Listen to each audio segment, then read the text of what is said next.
Hello everyone, welcome to Unique Study Point. Unique Study Point में बहुत बहुत स्वागत है आप सभी लोगों का। चलिए आ जाइए सभी लोग। तो ये आपकी क्लास है बीएसएस की, और जिसमें आज हम लोग कवर करेंगे लेक्चर नंबर 17 को। ठीक है, इससे पहले हमने लेक्चर नंबर 16 तक कवर कर लिया है। तो जो लोग पिछली क्लासेस को फॉलो नहीं किए हैं वो पिछली क्लासेस को चैनल की प्लेलिस्ट में जा कर के आप फॉलो कर सकते हैं। ठीक है, चलिए फिर हम स्टार्ट करते हैं। तो पिछली क्लास में हम लोगों का क्या टॉपिक चल रहा था? Fourier series. तो फोरियर सीरीज में जैसे कि अगर बात करें, हमने फोरियर सीरीज क्या होता है, फोरियर सीरीज के टाइप्स क्या होते हैं, और फोरियर सीरीज पे किस तरीके से क्वेश्चन को पुटअप किया जाता है, वो सारी चीज़ें हमने डिस्कस कर ली थी। ठीक है, आज हम बात करते हैं कि फोरियर सीरीज में कुछ कंडीशंस होती हैं, सिमेट्रिक कंडीशंस। उन सिमेट्रिक कंडीशंस के बारे में आपको डिस्कस कर देते हैं। ठीक है, तो जो लोग चैनल पे नए हैं चैनल को सब्सक्राइब कर लीजिए और अपने दोस्तों को भी शेयर कर दीजिए। ठीक है, क्योंकि आपका एग्जाम भी अब आने वाला है, तो आप ज़्यादा से ज़्यादा कोशिश करिए, अपने नोट्स को लेकर के रिवाइज करिए और यहाँ से वीडियो को देखिए। ठीक है, तो चलिए स्टार्ट करते हैं। अब बात करते हैं कि सिमेट्रिक कंडीशन की। अगर फोरियर सीरीज में तो क्या सिमेट्रिक कंडीशन होती है। ठीक है, तो सबसे पहले तो आप हेडिंग डाल के लिखेंगे सिमेट्रिक कंडीशन या symmetric of Fourier series. Symmetric of Fourier series. ठीक है, ये हेडिंग डालेंगे सभी लोग। अब सिमेट्रिक ऑफ फोरियर सीरीज की बात करें तो इसमें क्या कंडीशन होती है। तो सिमेट्रिक कंडीशन की अगर बात करें तो दो टाइप की सिमेट्रिक होती है हमारी फोरियर सीरीज में। वो कौन कौन सी होती है? एक तो हमारी होती है इवन सिमेट्री, और सेकंड क्या होती है? Odd symmetry, odd symmetry. ठीक, तो ये आप लोग पढ़ चुके होंगे। अब हम बात करते हैं कि ऑड सिमेट्री और इवन सिमेट्री जो होती है वो हम कैसे पहचानेंगे, किस तरीके से हम देखेंगे कि ऑड सिमेट्री का एक्सपेंशन है या इवन सिमेट्री का एक्सपेंशन है। तो इसके लिए सबसे पहले तो आप क्या करेंगे, हेडिंग डालिए इवन सिमेट्री। क्या करेंगे? Even symmetry. तो इवन सिमेट्री की बात करें तो कुछ पॉइंट्स हैं, उनको याद रखिएगा। तो फोरियर सीरीज के एक्सपेंशन की अगर बात करें तो इवन सिमेट्री का कोई सिग्नल है, क्या है? कोई भी इवन सिग्नल का कोई सिग्नल है आपका फोरियर सीरीज में, तो उसका एक्सपेंशन जो होगा तो उसमें कौन कौन से टर्म ऐसे होंगे जिससे हमको पता चल जाएगा कि ये इवन सिमेट्री का सिग्नल है। तो उसके लिए आप क्या ध्यान रखोगे? तो आप इसमें लिखोगे Fourier series expansion of an even signal does not contain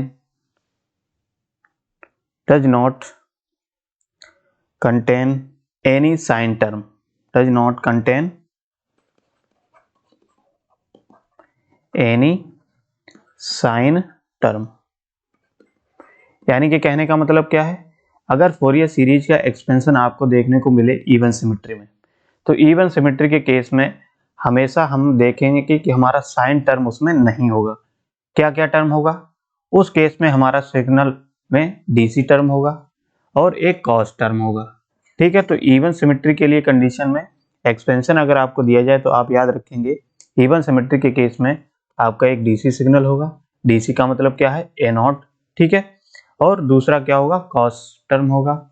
लेकिन जो साइन टर्म होता है वो हमारा वो प्रेजेंट नहीं होता है। ठीक है, तो आप ऐसे पहचान सकते हो कि हमारा सिग्नल जो दिया गया है वो इवन सिमेट्री सिग्नल का दिया गया है।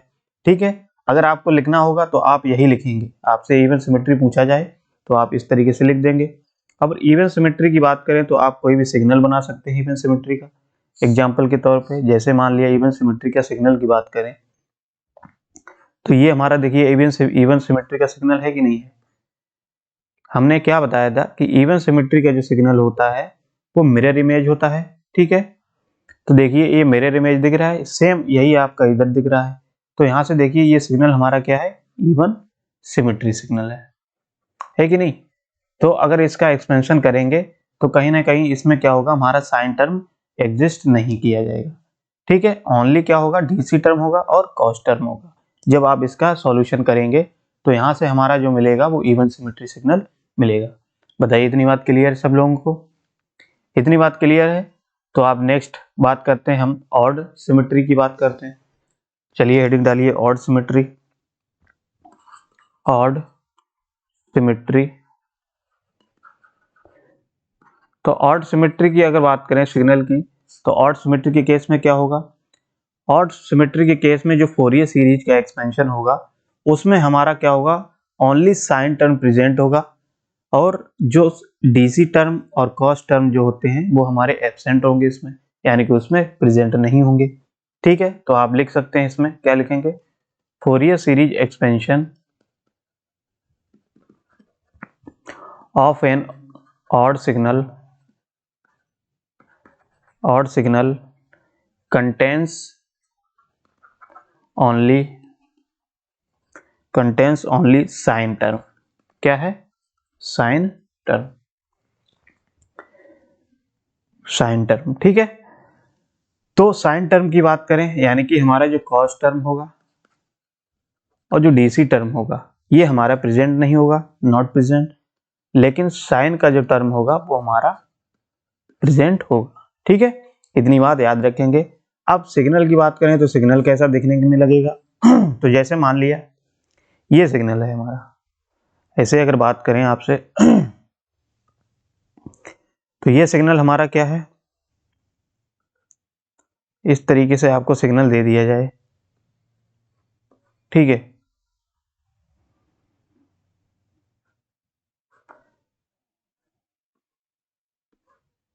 तो ये सिग्नल हमारा क्या है, ऑड सिग्नल है। देखिए ये एंटी मिरर इमेज है किसका, इस सिग्नल का एंटी मिरर है कि नहीं, तो ये सिग्नल हमारा क्या है, मान लिया एक्स ऑफ टी, ये हमारा क्या है, ऑड सिग्नल है, यानी कि ऑड सिमेट्री सिग्नल है। बताइए इतनी बात क्लियर है? अब ऑड की बात करें तो इसमें हमेशा अगर एक्सप्रेशन दी जाए तो एक्सप्रेशन में आप क्या ध्यान दोगे, ओनली अगर साइन ऑड सिमेट्री होगा तो उसमें साइन टर्म प्रेजेंट होगा, कॉस टर्म और डीसी टर्म नहीं प्रेजेंट होगा उस केस में। ठीक है, अगर एक्सपेंशन में दिया जाए आपको सिग्नल। तो इतनी बात क्लियर है सब लोगों को? बताइए इतनी बात क्लियर है सब लोगों को? अब इसमें अगर बात करें कि हमारा जो सिग्नल होता है हाफ वेव सिमेट्री सिग्नल, और हाफ वेव सिमेट्री सिग्नल में भी हमारे दो टाइप के सिग्नल होते हैं, even signal as well as half wave symmetry signal, और odd signal as well as half wave symmetry signal. तो आप हेडिंग डाल के आप लिखोगे इसको, कैसे लिखोगे, जैसे मान लिए यहाँ पे हेडिंग डाल लीजिए सभी लोग, Fourier series expansion of half wave symmetric signal contains, ऐसे याद रखना, यहाँ पे ऐसे डालो, Fourier series expansion of half wave symmetry signal. ठीक है, ये हेडिंग है। तो हाफ वेव सिमेट्री की बात करें तो इसमें भी हमारे दो सिग्नल होते हैं। क्या होता है, एक even signal, even half wave symmetry, और दूसरा क्या है, odd half wave symmetry signal. ठीक, odd half wave symmetry signal. अब even half wave symmetry signal में क्या होगा, तो याद रखना इवन हाफ वेव सिमेट्री में हमारा क्या होगा, डीसी जो होगा वो जीरो होगा, उसमें डीसी टर्म जो होगा जीरो होगा, लेकिन इसमें ओनली हमारे ऑड हार्मोनिक्स प्रेजेंट होते हैं। ऑड हार्मोनिक के साथ में जो सिग्नल हमारा होगा वो कॉस टर्म का भी होगा। अब एक बात याद रखना है इसमें, जब भी हम हाफ वेव सिमेट्री की बात करते हैं तो हाफ वेव सिमेट्री में एक पॉइंट आप नोट कर लीजिए, चाहे हाफ वेव सिमेट्री के केस में हमारे जो हार्मोनिक्स होते हैं वो हार्मोनिक्स हमारे ओनली कैसे होंगे, ऑड हार्मोनिक्स प्रेजेंट होते हैं। क्या होते हैं, ऑड हार्मोनिक्स ओनली प्रेजेंट होंगे।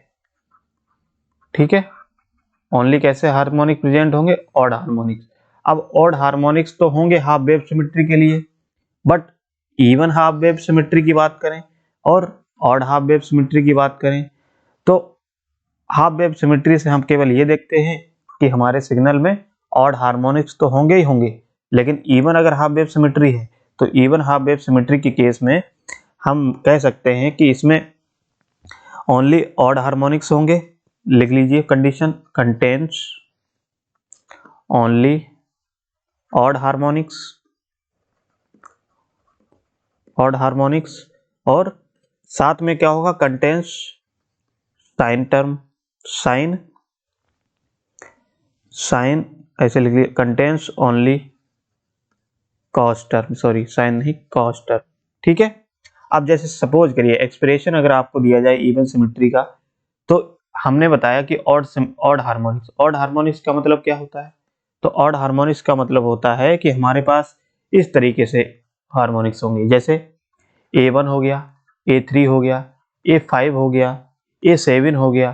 तो इस तरीके से ये हमारे क्या शो कर रहे हैं, सारे ऑड हार्मोनिक्स। ऐसे ही अगर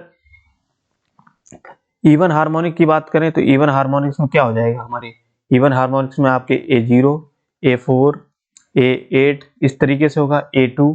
तो ये हमारे इवन हार्मोनिक्स होते हैं। ये हमारे क्या हैं, ऑड हार्मोनिक्स, यानी कि 1, 3, 5, 7, 9। तो ये सारे ऑड हार्मोनिक्स होते हैं। अब वही हमने कहा है कि even symmetry, even half wave symmetry होगा तो उसमें ऑड हार्मोनिक्स के साथ में हमारा क्या होगा, कॉस टर्म होगा।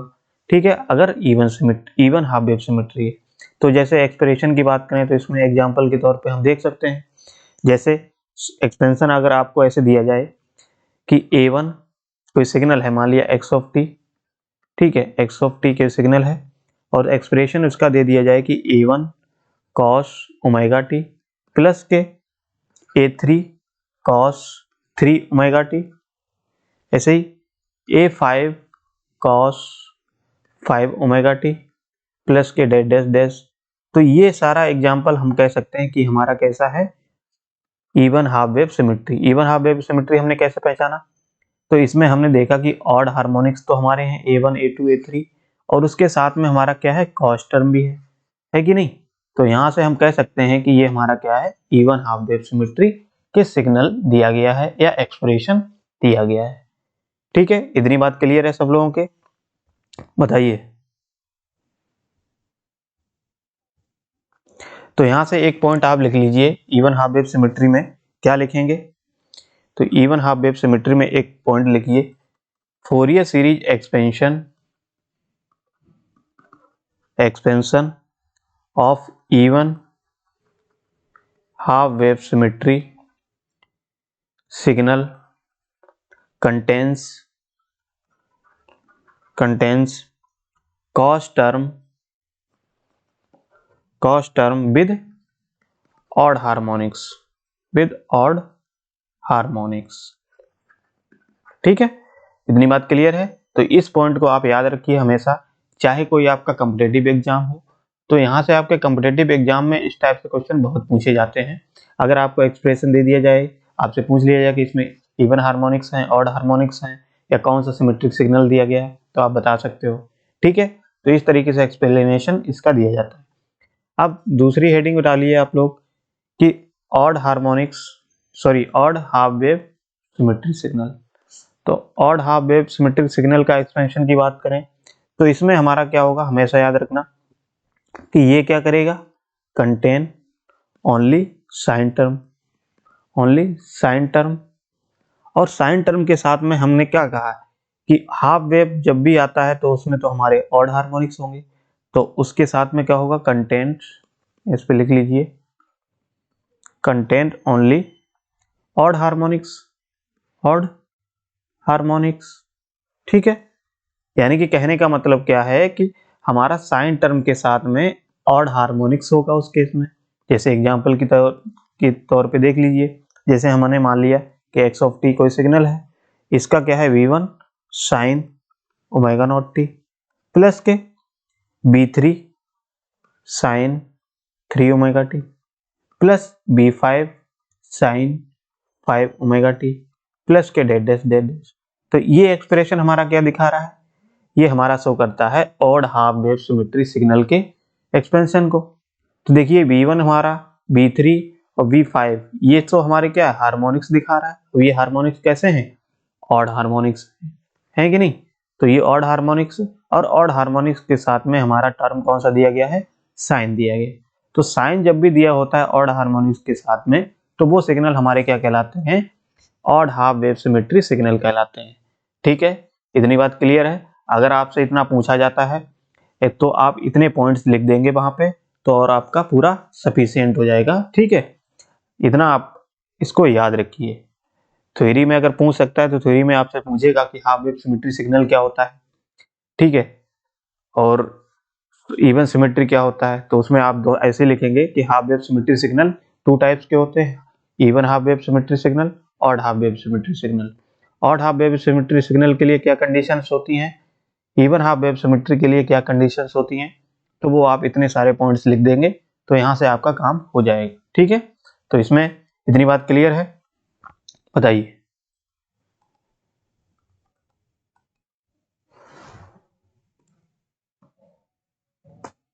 अब इसमें एक पॉइंट यही नोट लिख लीजिए जो हमने बताया है आपको, क्या इसमें लिखेंगे Fourier series expansion of half wave symmetry signal contains sine term with odd harmonics. ठीक है, बताइए, इतनी बात क्लियर है।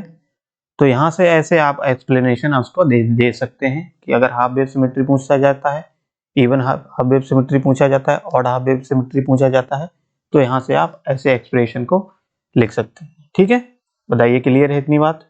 तो इस तरीके से इतनी चीजें आप फोरियर सीरीज में नोट कर लीजिए, याद रख लीजिए किसी भी हर हालत में, क्योंकि ये सारे बहुत इंपॉर्टेंट टॉपिक्स हम आपको करा रहे हैं। ये आपके कहीं ना कहीं कॉम्पिटिटिव एग्जाम में बहुत हेल्प करते हैं। चाहे आप कोई एक्टिव का एग्जाम है या कोई भी यूनिवर्सिटी का एग्जाम है उसको देने जाते हैं, तो ये सारे पॉइंट्स आपसे पूछ सकता है। ठीक है, बताइए, इतनी बात क्लियर है। तो आप कैसे फोरियर सीरीज को पढ़ेंगे, सबसे पहले तो फोरियर सीरीज में हम क्या करते हैं, फोरियर सीरीज के बारे में बताते हैं। अगर आपसे फोरियर सीरीज का क्वेश्चन आता है, फोरियर सीरीज के टाइप्स बता देंगे, टाइप्स बताने के साथ साथ में उसका एक्सप्रेशन, फॉर्मूला, वो सारी चीजें लिखेंगे। उसकी डिजिटल कंडीशंस होती हैं वो लिख देंगे अगर आपसे पूछा जाता है, और उसके सिमेट्रिक कंडीशंस को याद रखेंगे। क्वेश्चन किस तरीके से पुटअप करता है, यानी कि कोई कोएफिशिएंट आपसे पूछा जाएगा तो कोएफिशिएंट निकालना होगा, या तो आपको कोएफिशिएंट दिया जाएगा तो एक्सप्रेशन आपसे पूछा जाएगा कि सिग्नल क्या बनेगा। तो इसी टाइप से, इससे बाहर कुछ नहीं आता है।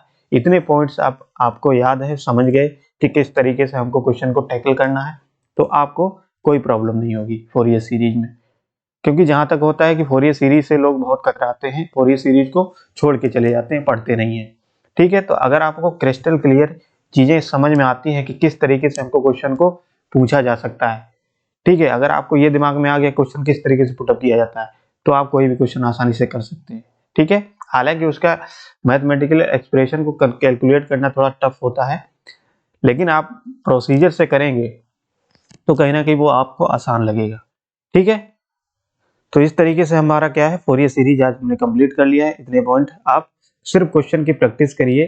हमने आपको सारे प्रोसेस बता दिए, कंडीशंस बता दिए, किस तरीके से क्वेश्चन पुटअप किया जाता है। बस प्रैक्टिस की बात आपकी है, तो आप प्रैक्टिस करिए क्वेश्चन का। ठीक है, सारे हमने मेथड्स बता दिए हैं। बताइए, इतनी बात क्लियर है। तो अब हम क्या करेंगे, अपना नया टॉपिक जो है उसको हम स्टार्ट करते हैं। जैसे नया टॉपिक की बात करें तो आपका फोरियर ट्रांसफॉर्म है। तो फोरियर ट्रांसफॉर्म के बारे में हम लोग डिस्कस कर लेते हैं कि फोरियर ट्रांसफॉर्म क्या होता है। एक्चुअली में फोरियर सीरीज में आपकी कुछ प्रॉपर्टीज होती हैं, उन प्रॉपर्टीज को आप लोग देख के जाइए, क्योंकि प्रॉपर्टीज का यूज हम लोग क्यों करते हैं, क्योंकि क्वेश्चन को आसान बनाने के लिए। क्योंकि कैलकुलेशन थोड़ी टफ हो जाती है, अगर प्रॉपर्टीज का यूज करेंगे तो कहीं ना कहीं क्वेश्चन को आसानी से हम लोग टैकल कर सकते हैं। ठीक है, तो चलिए आज हम नेक्स्ट चैप्टर की बात कर लेते हैं अपने। तो चैप्टर हमारा क्या है, फोरियर ट्रांसफॉर्म। ठीक है, इंपॉर्टेंट है, ये बहुत कॉम्पिटिटिव एग्जाम्स में भी आता है और अभी यूनिवर्सिटी एग्जाम में तो पूछेगा ही पूछेगा। तो फोरियर ट्रांसफॉर्म, अब बात करते हैं कि फोरियर ट्रांसफॉर्म क्या है, फोरियर ट्रांसफॉर्म का यूज हम क्यों करते हैं। ठीक है, फोरियर ट्रांसफॉर्म का यूज जो करते हैं वो किन सिग्नल्स के कैलकुलेशंस के लिए करते हैं, ठीक है। तो फोरियर सीरीज आप याद रखिए, फोरियर सीरीज क्या होता है, फोरियर ट्रांसफॉर्म क्या होता है, एक हमारा कन्वीनियंट मैथमेटिकल टूल होता है जिससे हम क्या करते हैं, फ्रीक्वेंसी सिग्नल्स का या जो फ्रीक्वेंसी सिग्नल है उनका एनालिसिस किया जाता है। क्या करते हैं हम, एनालिसिस करते हैं किसका, फ्रीक्वेंसी सिग्नल का, फ्रीक्वेंसी सिग्नल्स का। अब ये फ्रीक्वेंसी सिग्नल्स क्या होता है तो अभी हम आप देखेंगे। तो अब इसमें जैसे मान लिया एक लाप्लास ट्रांसफॉर्म होता है, तो लाप्लास ट्रांसफॉर्म और फोरियर ट्रांसफॉर्म, अगर आपने फोरियर ट्रांसफॉर्म पढ़ लिया तो लाप्लास ट्रांसफॉर्म भी कुछ नहीं है फिर आपका, क्योंकि फोरियर ट्रांसफॉर्म और लाप्लास ट्रांसफॉर्म दोनों क्या करता है, फ्रीक्वेंसी सिग्नल के एनालिसिस करता है। जो एनालिसिस किया जाता है वो फ्रीक्वेंसी के सिग्नल्स में किया जाता है, ठीक है। अब बात करते हैं फोरियर सीरीज किस किस सिग्नल के लिए वैलिड होता है। तो हमेशा याद रखना कि फोरियर जो ट्रांसफॉर्म होता है ये क्या होता है, या तो एनर्जी सिग्नल और पावर सिग्नल होगा तभी हमारा ये सिग्नल एग्जिस्ट करेगा, ठीक है। तो याद रखेंगे फोरियर ट्रांसफॉर्म जो एग्जिस्ट करता है वो किसके लिए कर सकता है, एनर्जी और पावर सिग्नल। अगर एनर्जी और पावर सिग्नल है तो उसके लिए ये अब वैलिड होता है, एक पॉइंट ये याद रखेंगे।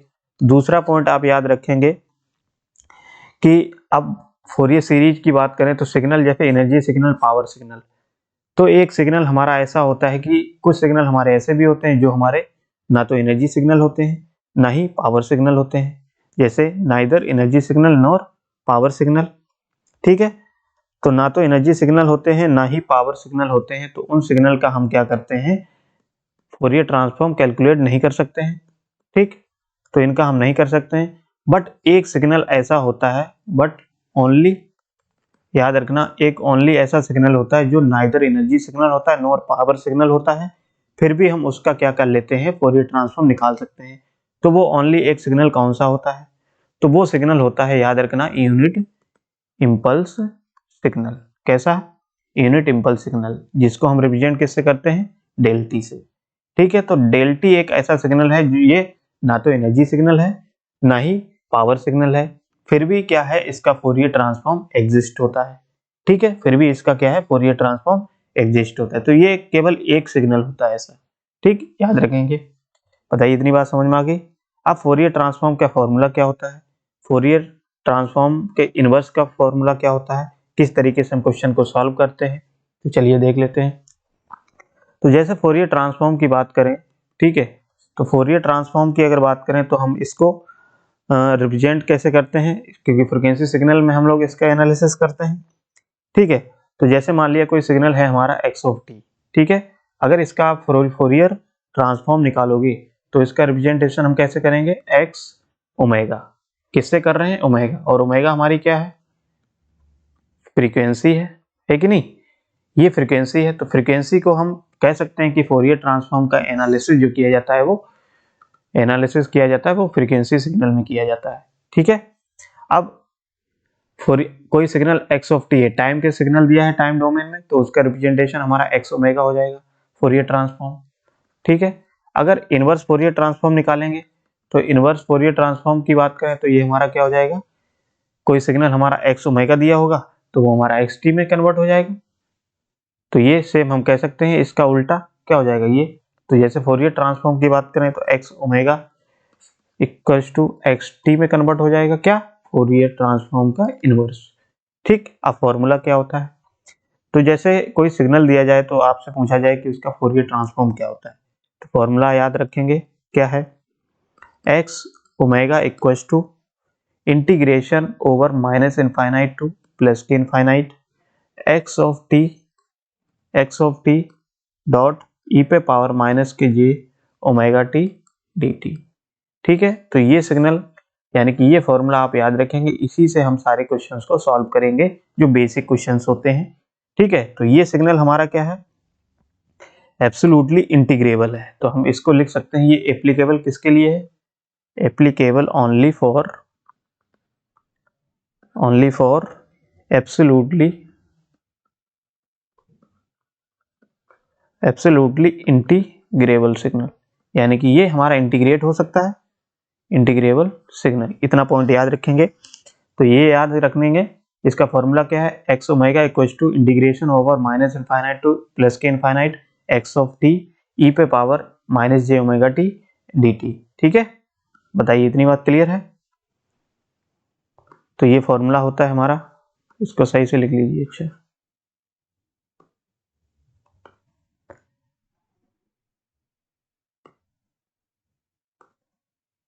ये क्या है, एक्स ऑफ टी। ठीक है, अब ये तो फोरियर ट्रांसफॉर्म का फॉर्मूला हो गया।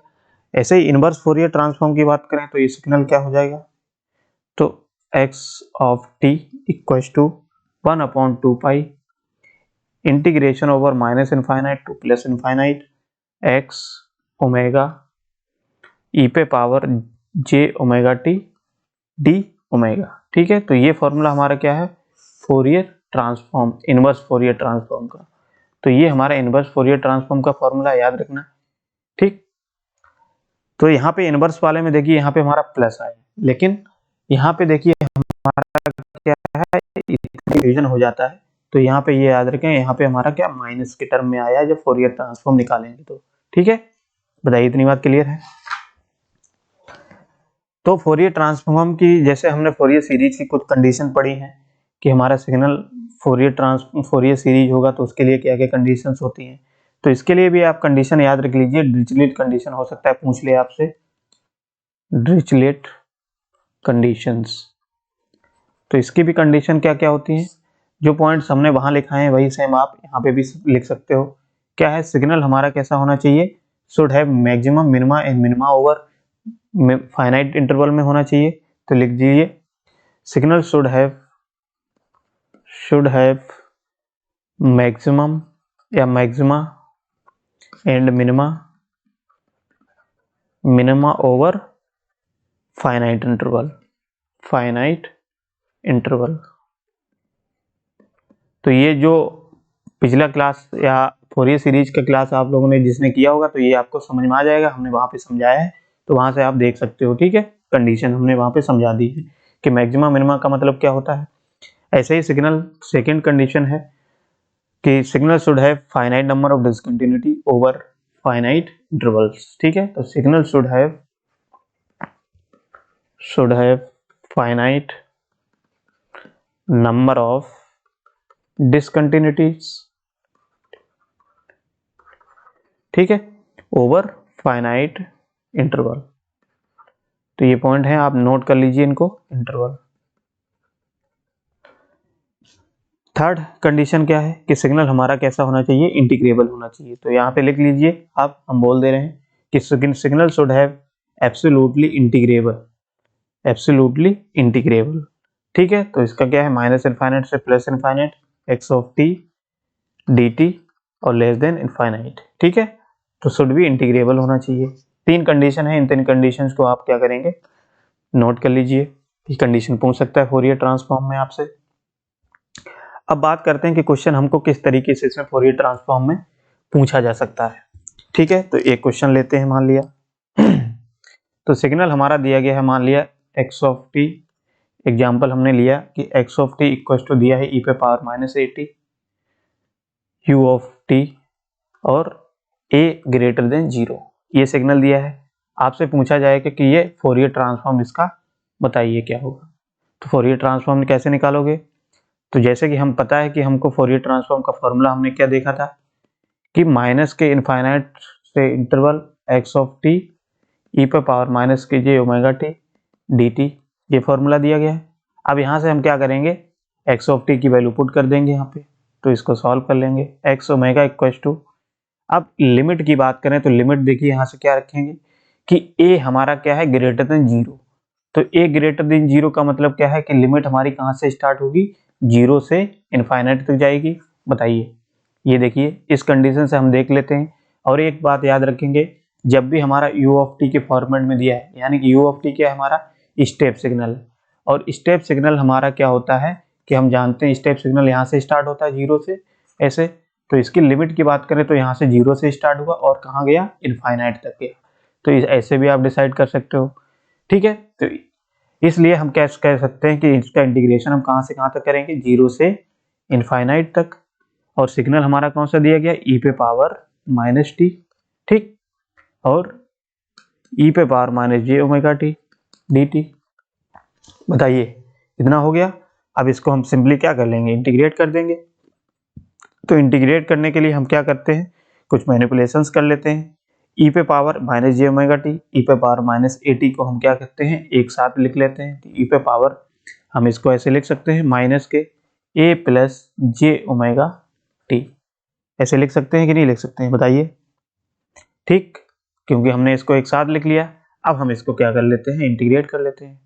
तो जब इसको इंटीग्रेट करेंगे तो इसका क्या हो जाएगा, e पे पावर माइनस के a plus J omega T और अपॉन में माइनस के a प्लस जे ओमेगा, यही होगा। और इसका क्या कर देंगे, लिमिट रख देंगे 0 से infinite. Upper limit minus lower limit होता है, तो अपर लिमिट, अब देखिए यहाँ से क्या कर देंगे, इसकी लिमिट जब रखेंगे तो इसको हम कैसे लिख सकते हैं कि एक्स ओमेगा इक्व टू क्या हो जाएगा, e पे पावर माइनस के a प्लस जे ओमेगा, और t की जगह पे हम क्या करेंगे, लिमिट पुट करेंगे इनफाइनाइट, माइनस के e पे पावर, और लोअर लिमिट क्या है 0, तो यहाँ पे क्या हो जाएगा, हमारा ये वाला पूरा टर्म 0 हो जाएगा कि नहीं हो जाएगा t की जगह पे। और अब यहाँ पे क्या है, माइनस के a प्लस जे ओमेगा। तो ये पोर्शन देखिए, e पे पावर माइनस इनफाइनाइट जो हमारा होता है वो क्या होता है, 0 होता है, आप पता होगा आपको। तो ये वाला टर्म हमारा क्या हो जाएगा, पूरा 0 हो जाएगा। और ये वाला टर्म क्या हो जाएगा, माइनस के 1, यानी कि यहाँ पे माइनस के, तो यहाँ से क्या बनेगा, माइनस के 1 अपॉन माइनस के a प्लस जे ओमेगा, और यहाँ से माइनस माइनस कैंसिल, तो हमारा क्या बन जाएगा, 1 upon 1 plus a plus J omega, होगा कि नहीं। तो यहाँ से हमारा क्या सॉल्यूशन निकला कि 1 upon a plus J omega.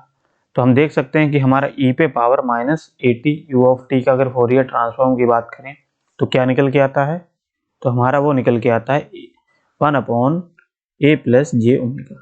ठीक, इतनी बात क्लियर है। तो सिंपली हमने देखिए इसमें अगर फोरियर ट्रांसफॉर्म की, तो एक तरीके से हम कह सकते हैं कि ये हमारा एक तरीके से फॉर्मूला बन गया। अब इसमें क्वेश्चन आपको किस तरीके से, यहाँ पे माइनस दिया गया है, तो यहाँ से हमारा सिग्नल कैलकुलेट होके क्या आ गया, प्लस जे ओमेगा आया है। ठीक है, फोरियर ट्रांसफॉर्म इसका। अगर यहीं पे सपोज करिए यहाँ पे प्लस होता है e पे पावर यहाँ पे, तो सिग्नल हमारा क्या बनता है, तो इसको जब हम इसी तरीके से सॉल्व करते हैं तो 1 माइनस जे ओमेगा होता, होगा कि नहीं होगा, बताइए। इतनी बात क्लियर है सब लोगों को। तो आप, अब एक क्वेश्चन हम आपको देते हैं, यही वाला क्वेश्चन आप खुद करके देखेंगे क्या है सिग्नल। जैसे एग्जांपल है e पे x ऑफ t, e पे power A t u of T A greater than 0, इसका फोरियर ट्रांसफॉर्म क्या होगा। तो आप इसी तरीके से सॉल्व करिएगा। ठीक है, इसी तरीके से जब सॉल्व करेंगे तो इसका आंसर तो आपको पता चल गया है, फॉर्मूले के बेसिस पे आप देख सकते हो। ठीक है, कि इसका सॉल्यूशन क्या निकलेगा, बताइए।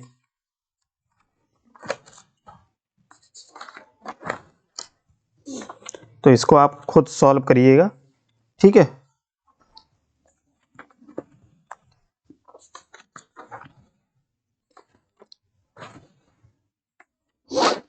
नेक्स्ट क्वेश्चन हम देखते हैं।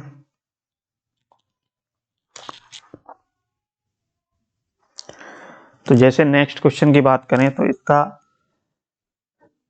इसका सॉल्यूशन आप खुद करेंगे। ठीक है, नेक्स्ट क्वेश्चन हम लेते हैं। मान लिया कि सिग्नल हमारा दिया गया है, जैसे इंपॉर्टेंट क्वेश्चन हम कराते हैं, माइनस के a और t। ठीक है, t a ग्रेटर देन 0, इसका आपको क्या बताना है, x ओमेगा बताना है, या हम कह सकते हैं कि फोरियर ट्रांसफॉर्म बताना है। तो फोरियर ट्रांसफॉर्म क्या होगा इसका, तो अब इस तरीके से ये जो सिग्नल होता है e पे पावर माइनस के मॉड ऑफ t, तो इस सिग्नल को हम कैसे लिख सकते हैं, इस सिग्नल को हम पहले लिख लेते हैं कि कैसे लिखेंगे इसको। ये x ऑफ t दिया गया हमारा सिग्नल, तो इस सिग्नल को हम पहले इस फॉर्मेट में लिख लेते हैं, जैसे कि t less than 0, t less than signal हमारा क्या होता है इस केस में at, t greater than equals to 0, t greater than 0 पे हमारा सिग्नल क्या होता है, e पे पावर माइनस ए टी। ठीक है, तो ये सिग्नल हम इस रिप्रेजेंट को e power minus 8 mod of t को हम इस फॉर्मेट में लिख लेते हैं, क्योंकि इसको इस तरीके से लिखा जा सकता है। अब ये सिग्नल हमारा, हम कह सकते हैं कि सिग्नल हमारा क्या बना है। इस सिग्नल का देखिए हम इसको इस तरीके से लिख सकते हैं, x of t equals to e पे power minus k t, sorry plus k a T, और ये क्या हो जाएगा माइनस के, क्योंकि T less than zero, T less than का जीरो का मतलब सिग्नल हमारा कहाँ जाएगा, इस तरीके से स्टेप सिग्नल होगा, तो यानी कि हम कह सकते हैं माइनस टी। और टी ग्रेटर देन जीरो, तो टी ग्रेटर देन जीरो का मतलब क्या, ई पे पावर माइनस ए टी, और इसका हम कैसे लिख सकते हैं, यू ऑफ टी लिख सकते हैं कि नहीं। तो अब बेसिकली क्वेश्चन हमारा ये दिया गया है ना, तो इस क्वेश्चन को हम इस फॉर्मेट में लिख सकते हैं। अब सिंपली आप क्या करोगे, इसका एंटी फॉर्मूला लगा के इसको सॉल्व कर लोगे अलग अलग, या तो आपको पता है कि हमने अभी एक इसी के बेसिक हमने कराया था, क्योंकि इसका अगर ट्रांसफॉर्म निकालोगे तो इसका ट्रांसफॉर्म हमारा क्या निकल के आता है, 1/a माइनस जे ओमेगा, और इसका क्या निकल के आएगा फोरियर ट्रांसफॉर्म, तो इसका निकल के आता है 1/a प्लस जे ओमेगा, आता है कि नहीं। तो ये हमारा क्या होगा, एक्स ओमेगा निकल के आ जाएगा। अब इसको हम और सॉल्व कर लेते हैं, तो इसको जब और सॉल्व करेंगे तो मान लीजिए ये ओमेगा इक्वल टू हमारा कैलकुलेट होके आया a minus j omega plus के 1/a प्लस जे ओमेगा।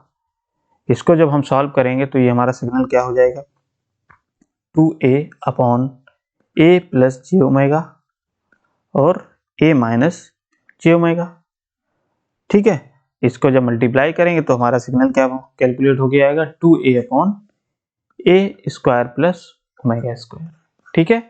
तो इस तरीके से हम कह सकते हैं कि हमारा e पे power a mod of t और a ग्रेटर देन जीरो जो सिग्नल है, इसका फोरियर ट्रांसफॉर्म हमारा क्या निकलेगा, तो इसका फोरियर ट्रांसफॉर्म हमारा निकलता है 2a/a square plus omega square, ठीक है।